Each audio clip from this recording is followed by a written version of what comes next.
Good morning all of you.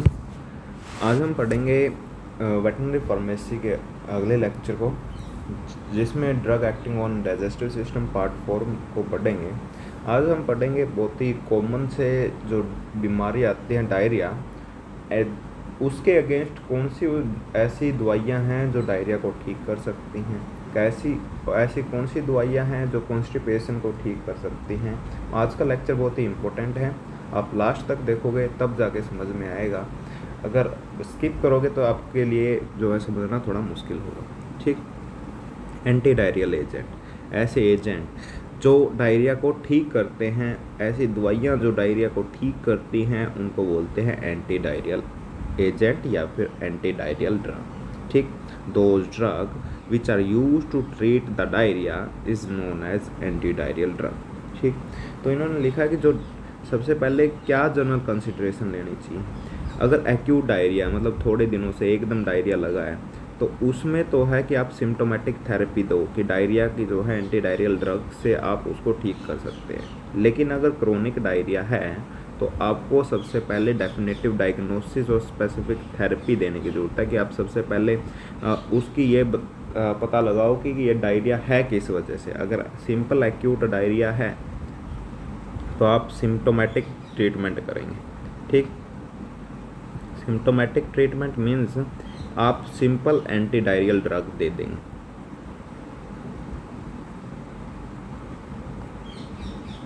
अगर जो है क्रोनिक डायरिया है, यानी जो डायरिया है वो बहुत लंबे टाइम से चल रहा है, तो आप सबसे पहले जो है एक स्पेसिफिक जो है टेंटेटिव डायग्नोसिस बनाएंगे कि ये डायरिया किस वजह से हो सकता है। क्या ये डायरिया जो है इन्फेक्शन की वजह से है या ये पैरासाइट की वजह से है। सबसे पहले आप डायग्नोसिस करेंगे और उस डायग्नोसिस का जो प्राइमरी कोज है उसको ठीक करेंगे, देन आप जो है डायरिया अपने आप ठीक हो जाएगा। ठीक। तो ये लिखा है। और डायरिया के अंदर एक सबसे इम्पोर्टेंट बात है कि डायरिया के अंदर जब डायरिया होता है तो डिहाइड्रेशन बॉडी के अंदर होती है। साथ के साथ आप डिहाइड्रेशन को कवर करने के लिए फ्लूइड थेरेपी साथ के साथ चलाएंगे। ठीक। Oral rehydration therapy represent a significant advance in treating diarrhoea. Oral rehydration के अंदर जैसे हम ORS का घोल देते हैं, वो क्या है, ओरल रिहाइड्रेशन थेरेपी है। लेकिन ये जो ORS का घोल है ये हम देते हैं अगर उसको वोमिशन ना हो। ठीक। इन द केस ऑफ वोमिशन हम ओरल रिहाइड्रेशन को अवॉइड करते हैं। अगर वोमिशन है, मान लो अगर उल्टी भी साथ के साथ पड़ रही है और हम ORS का पानी पिला रहे हैं, तो क्या होगा, वो साथ के साथ वो वोमिशन होगी तो वो सारा का सारा जो है पानी बाहर निकल जाए, कोई फ़ायदा नहीं होगा। तो इन द केस ऑफ वोमिशन हम ओरल रिहाइड्रेशन को अवॉइड करते हैं। ठीक। अब इन एडिशन ऑफ ग्लूकोज और अमीनो एसिड और both these solution contain sodium chloride, potassium chloride, sodium bicarbonate and potassium phosphate. जो ये ओरल रिहाइड्रेशन में ग्लूकोज और अमीनो एसिड के साथ साथ जो है सोडियम क्लोराइड भी मिलेगा और पोटेशियम क्लोराइड भी मिलेगा, सोडियम बाइकार्बोनेट मिलेगा और पोटेशियम फॉस्फेट मिलेगा। ठीक। और जो ये ड्रग्स हैं ये एक लेयर बना देती हैं म्यूकस मेम्ब्रेन, इंटेस्टाइन के म्यूकस मेम्ब्रेन पर, विदाउट प्रेसिपिटेटिंग प्रोटीन। जो प्रोटीन को प्रेसिपिटेट किए बिना इंटेस्टाइन की म्यूकस मेम्ब्रेन पर जो है एक लेयर बना देते हैं जो इरिटेशन को डिक्रीज करता है और कंट्रोल करता है डायरिया को। ठीक। हमने पढ़ा था जो इंटेस्टिनल एस्ट्रीजेंट है। इंटेस्टिनल एस्ट्रीजेंट क्या है, वो भी लेयर बनाते थे, वो भी एक प्रोटेक्टिव लेयर बनाते थे। लेकिन वो कैसे लेयर बनाते थे, बाय प्रेसिपिटेटिंग प्रोटीन।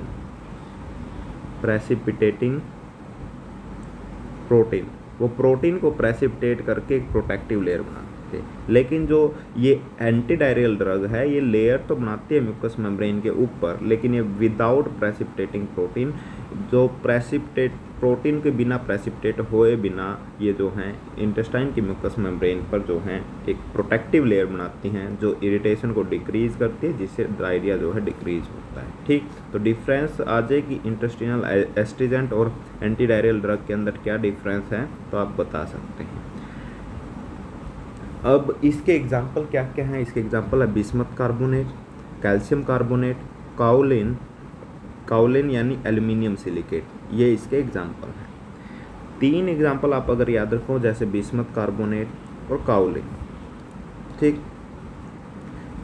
डोज इतना याद रखने की जरूरत नहीं कि बिस्मथ कार्बोनेट को 15 से 20 ग्राम देते हैं डोज के अंदर, ये बहुत सारी डोज हो जाएंगे, लास्ट में आपको वैसे भी याद नहीं रहने। ठीक, काउलिन को चाइना क्ले बोलते हैं, ये याद कर सकते हैं। काउलिन के अंदर होता क्या है? Aluminium silicate, hydrated aluminium silicate होता है, और इसको क्या बोलते हैं? चाइना क्ले बोलते हैं। ये इतना आप याद कर सकते हैं। आप बोलेंगे सर हम तो एंटी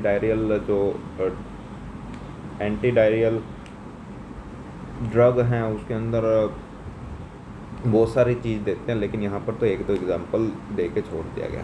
ठीक, तो आपकी जानकारी के लिए बता दूं कि डायरिया जो है बहुत सारे रीज़न की वजह से हो सकता है, जो कि इन्होंने इनिशियली जो है ये चीज़ें स्पेसिफाई कर दी। अगर एक्यूट डायरिया है तो हम सिम्टोमेटिक ट्रीटमेंट दे सकते हैं, जैसे काउलिन दे दिया, बिस्मथ कार्बोनेट दे दिया। अगर क्रोनिक डायरिया है तो हमें पहले जो है इन्फेक्शन को ट्रीट करने की ज़रूरत है, जिसके कारण जो है डायरिया हुआ है। इन्फेक्शन यानी बैक्टीरियल इन्फेक्शन हो सकता है, वायरल इन्फेक्शन हो सकता है। एग्जाम्पल मैं बता देता हूँ।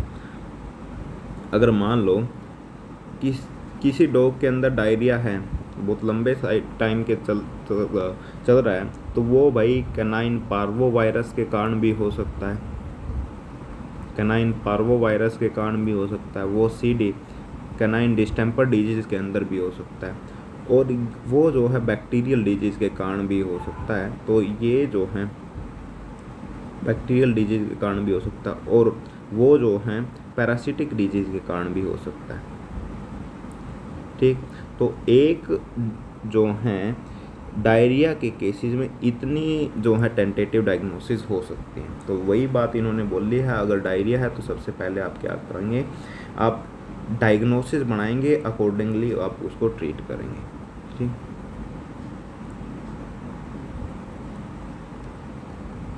कॉन्स्टिपेंट ये वो ड्रग हैं जो बाउल जो मूवमेंट है इंटेस्टाइन को उसको डिक्रीज करते हैं। ठीक, जिससे जो है फूड इंटेस्टाइन में ही रह जाता है, रिमेन इन इंटेस्टाइन लंबे समय के लिए फॉर लॉन्ग टाइम, और वाटर जो है एब्जॉर्ब हो जाता है, और फीसिस जो है हार्ड हो जाती है, जिससे कॉन्स्टिपेशन होती है। एग्जाम्पल कौन से है कॉन्स्टिपेंट के? मॉर्फिन और एट्रोपिन। ये ऐसी ड्रग हैं जो इंटेस्टाइन के मूवमेंट को डिक्रीज करती हैं, जिससे जो है फूड इंटेस्टाइन में लंबे समय तक रह जाता है, और उसका पानी जो है एब्जॉर्ब होता रहता है, और वो हार्ड बन जाती हैं, और जिससे कॉन्स्टिपेशन होती है। इसके एग्जांपल हैं मॉर्फिन एंड एट्रोपिन। अगला है एंटीस्पाज्मोडिक। एंटीस्पाज्मोडिक ड्रग कौन सी ड्रग हैं? ये वो ड्रग हैं जो रिड्यूस करती हैं एब्डोमिनल पेन को। यानी ये स्पाज्म, देखो स्पाज्म होता है कि कॉन्ट्रैक्शन, सिंपल मैं बता दूं, कॉन्ट्रैक्शन। ये वो ड्रग हैं जो पेरिस्टाल्टिक जो इंटेस्टाइन के अंदर जो कॉन्ट्रैक्शन होती है उसको रिड्यूस करते हैं। ठीक, तो यहाँ पर लिखा है कि ये वो ड्रग हैं जो एब्डोमिनल पेन को कम करते हैं। कैसे?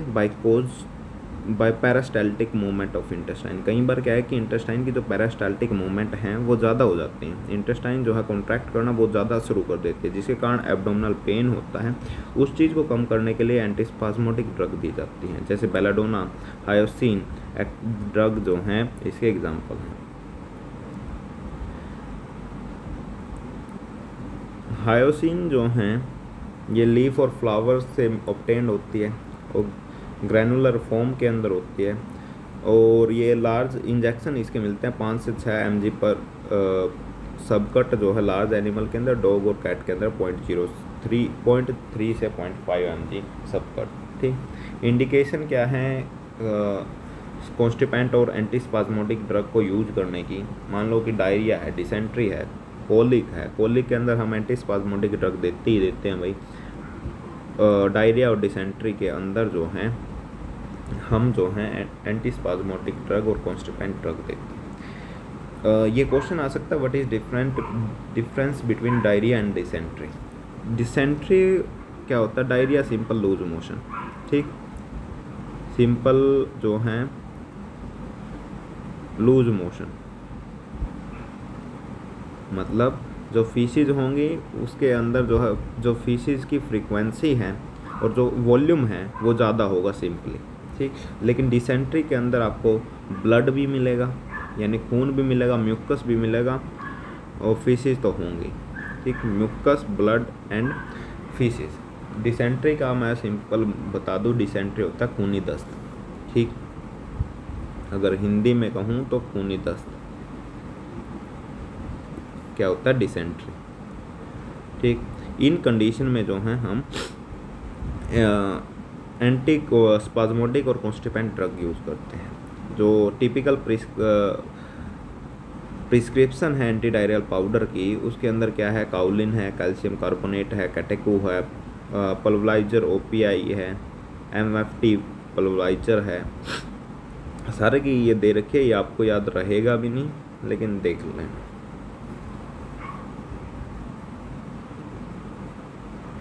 एंटी डायरियल पाउडर जो हैं, इतना डोप के लिए अलग, ये इतना कुछ आपको याद करने की जरूरत है। जो प्रिपरेशन है एंटी डायरियल, जो प्रिपरेशन है जो कॉमनली जो क्लिनिक में यूज़ करते हैं वो कौन सी है? नेबलोन पाउडर है, पैक्टिलिन सिरप है, डायरेडोन पाउडर है, पैसुलिन बोलस है, डायोरेक्स टैबलेट है। ये जो हैं कॉमनली जो क्लिनिक के अंदर जो यूज होती हैं वो यहाँ पर प्रिपरेशन दी गई है। अब है इंटेस्टिनल एब्जॉर्बेंट और प्रोटेक्टिव।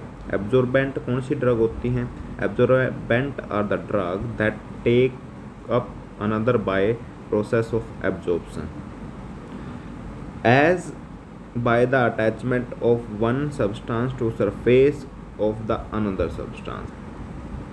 यानी एब्जॉर्बेंट वो होते हैं जैसे एक्टिवेटेड चारकोल है, ये जो हैं कोई भी ड्रग है, कोई भी पॉइजनस सब्सटेंस है, अगर वो चला जाए, सिंपली मैं बताता हूँ, तो उस चीज़ को ये जो है एब्जॉर्ब कर लेते हैं। वो पेट के अंदर जो है उस बॉडी के अंदर एब्जॉर्ब नहीं होने देते, उससे पहले ये जो है खुद एब्जॉर्ब कर लेते हैं, ठीक।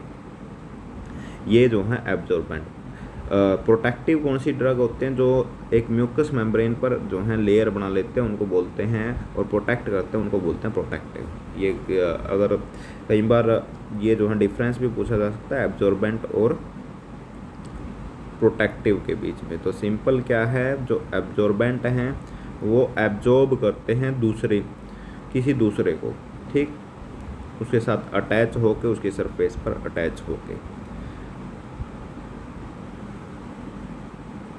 दूसरी ड्रग को टेकअप कर लेते हैं, ठीक, एब्जॉर्बेंट। आगे जो है ये एग्जांपल हमने पहले ही बताया था कि बिस्मुथ सोल्ट, बेंटोनाइट, चारकोल जो हैं ये सबसे अच्छे जो हैं एब्जॉर्बेंट हैं। एक्टिवेटेड चारकोल जो हैं, एक्टिवेटेड चारकोल को बहुत अच्छा एग्जांपल है एक्टिवेटेड चारकोल एब्जॉर्बेंट का, ठीक। वुड चारकोल, एनिमल चारकोल, ये आगे लिया कि चारकोल के 3 टाइप हैं, would charcoal, animal charcoal, activated charcoal. जो बोन से ऑब्टेन्ड हो उसको बोलते हैं एनिमल चारकोल। वुड चारकोल लकड़ी से जलाई जाए, मतलब लकड़ी को जलाई जाए तो राख बचती है, वो अगर चारकोल के रूप में यूज करे जाए तो उसको बोलते हैं वुड चारकोल। राख एक सिंपल वुड चारकोल है। एनिमल चारकोल बोन से मिले। एक्टिवेटेड चारकोल जो वुड चारकोल को एक्टिवेट किया जाए किसी और के साथ मिक्स करके, तो उसको बोलते हैं एक्टिवेटेड चारकोल, ठीक।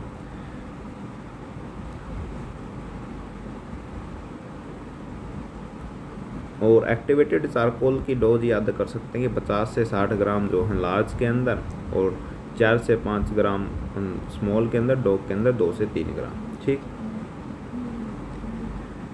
इंडिकेशन क्या है इंटरनल एब्जॉर्बेंट की?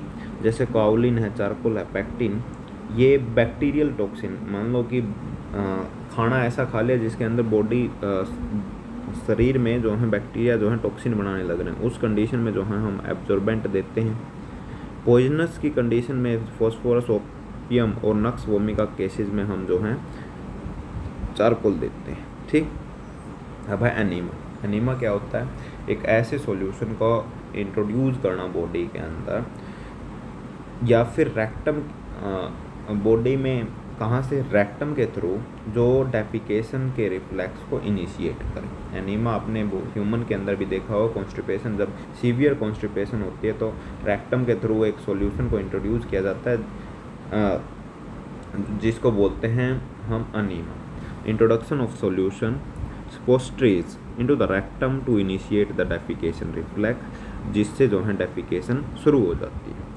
4 टाइप के एक्शन होते हैं अनीमा के। परगेटिव अनीमा, जो अनीमा दिया जाए कॉन्स्टिपेशन को रिमूव करने के लिए, उसको बोलते हैं परगेटिव अनीमा। इसमें जो है मोस्टली सोपी सॉल्यूशन यूज़ किया जाता है। मतलब सोप को पानी में मिला के जो है वो अगर रेक्टम में दिया जाए तो उसको जो है आप अनीमा बोलें। लिक्विड पैराफिन, कैस्टर ऑयल जो हैं ऐसे एग्जाम्पल हैं। सिडेटिव अनीमा, जो enema is given to relieve the pain and spasm of intestine, जो अनीमा पेट के दर्द को कम करने और इंटेस्टाइन के स्पाज्म को कम करने के लिए दिया जाए उसको बोलते हैं सिडेटिव अनीमा, जैसे lukewarm water. Anti spasmodic enema, ये सेम सिडेटिव अनीमा जैसा है कि ये भी जो है स्पाज्म को कम करने के लिए, स्पाज्म को ठीक करने के लिए दिया जाता है। किसमें? कोलिक और टिम्पैनी के अंदर। ठीक, जैसे TTOL जो टिंक्चर ऑफ आयोडीन है, एस्फस्टिडा का वाटर है, हींग का पानी है। एनेस्थेटिक अनीमिया, जो enema of chloral hydrate dissolve in the water anaesthetic purpose के लिए, यानी जिससे जो है मान लो कि डाइजिपाम भी जो है रेक्टम के अंदर जो इंट्रोड्यूस करते हैं ताकि उससे जो है स्लीप आ जाए और उसको जो है राहत मिले। ऐसे ही क्लोरल हाइड्रेस तो जो है रेक्टम के अंदर इंट्रोड्यूस किया जाए ताकि वो जो है सीडेट हो जाए एनिमल, तो उसको बोलते हैं एनेस्थेटिक अनीमा। ठीक, तो 4 टाइप के अनीमा हो गए। परगेटिव अनीमा जो कॉन्स्टिपेशन का रिलीफ करने के लिए, सिडेटिव अनीमा जो मेनली उसको सीडेट करने के लिए यूज़ किया जाता है, उसके पेन को रिलीव करने के लिए यूज़ किया जाता है। एंटीस्पाज्मोटिक अनीमा स्पाज्म को कम करने के लिए यूज़ किया जाता है। एनेस्थेटिक अनीमा एनेस्थेटिक पर्पज़ के लिए यूज़ किया जाता है, उसको बोलते हैं एनेस्थेटिक अनीमा। जैसे सोपी वाटर 5 से 10 ml पर kg जो है सोप को एज ए अनीमा यूज़ कर सकते हैं। वार्म वाटर 5 से 10 ml यूज़ कर सकते हैं। लिक्विड पैराफिन जो है आधा ml पर kg यूज़ कर सकते हैं। लैक्टुलोज सॉल्यूशन 0.25 से 0.5 ml पर kg। क्लोरल हाइड्रेट आधा लीटर जो है 50 ml मिला के, 50 ml के अंदर, किसके अंदर 500 ml वाटर के अंदर मिला के। ठीक, अब है आगे क्वालोगोक्स। क्वालोगोक्स जो हैं ये वो ड्रग्स हैं जो बाइल की सिक्रीशन को इंक्रीज़ करते हैं। ठीक, बाइल की सिक्रीशन को इंक्रीज़ करते हैं, उसको बोलते हैं क्वालोगोक्स। डायरेक्ट क्वालोगोक्स होते हैं और इनडायरेक्ट क्वालोगोक्स होते हैं। सिंपली मैं कहूँ, जो इन बाइल की सिक्रीशन को इंक्रीज करें सीधा लीवर को एक्साइट करके, उसको बोलते हैं डायरेक्ट क्वालोगोक्स। जैसे सोडियम बेंजोएट, बाइल सोल्ट। और जो इनडायरेक्ट क्वालोगोक्स हैं जो इंक्रीज करें बाइल की सिक्रीशन को गोल ब्लैडर को कंप्रेस करके। ठीक, उसको बोलते हैं इनडायरेक्ट क्वालोगोक्स। मैग्नीशियम सल्फेट, कैलोमल, ये जो हैं इनडायरेक्ट क्वालोगोक्स के एग्जाम्पल हैं। ठीक, आज के लिए इतना ही। Thank you for watching our video. Like करो, चैनल को सब्सक्राइब करो। अगर कोई डाउट है तो प्लीज़ कमेंट सेक्शन में आप पूछ सकते हैं। Thank you so much.